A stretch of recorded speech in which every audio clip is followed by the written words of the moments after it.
Because it's not mayhem, it's bayham. Officers down in front of the bank. Automatic weapons being fired. Easy, easy, easy, easy.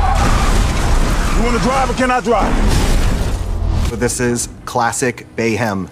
Through and through. What does that term mean to you, bayhem? Energy. It's about, I think bayhem is about energy, but also there's like ingenuity too. I remember like one of my first days on set. You've never seen something like that before, huh? I bet you didn't have cameras like this on The Matrix. At last. Bayham is controlled chaos. There we go. It's chaos that he then controls. Yeah. But for everyone else, it's chaos. Yeah. For everybody, it's chaos. You know you're in good hands. So you feel his direction in Yeah, because there. it's Like, not mayhem. yeah.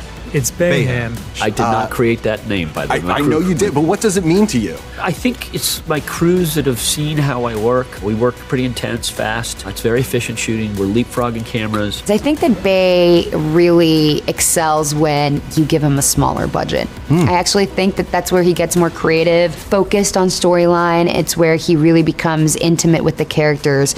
When you give him those like $100 million budgets, he's out there just blowing anything he can find. Jake called it controlled chaos, and it seems like you put it all in the I don't ambulance. have controlled, but yes. Yeah. It sounds like more like chaos on chaos. Yes, absolutely. Hey, don't you move!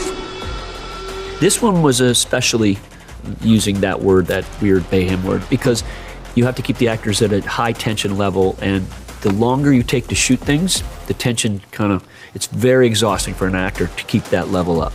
And to get back there each And get time, back right? there, I mean, there's nothing worse than shooting and then waiting, you know?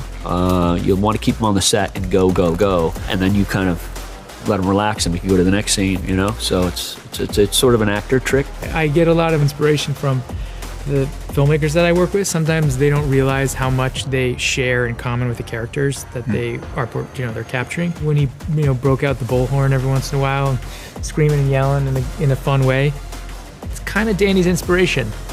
So there's a little bit of Michael in there. Okay, There's a little bit of interesting.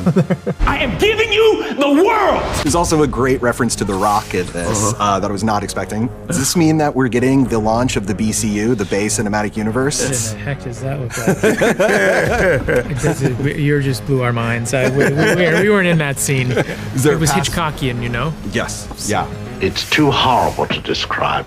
Dreadful. What would you want to cross over with? What should Ambulance cross with? In the Bayham world? In the Bayhamic In the world, Bayham yes. world. Wow. I love 13 Hours. Oh. That's my favorite. I haven't seen The Rock. I know that's crazy. I know people were very upset over that. So what do you say you cut me some friggin' slack?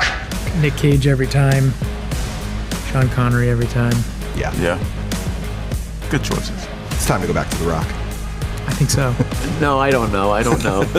It's partially because the joke was, I think the younger generations know how to quote my movies better than me. They know Bad Boys by heart. This, I can see how it would look a trip. And The Rock was sort of, I know Dwayne Johnson, and a lot of the younger generation doesn't know The Rock, and I just thought it was a good generational kind of thing. So there's no, maybe, The Rock in The Rock down the line somewhere? There was an extra joke on Dwayne Johnson. I didn't put it in, all right? Can you tell me what it was? Or No, it's a little harsh. Oh, okay.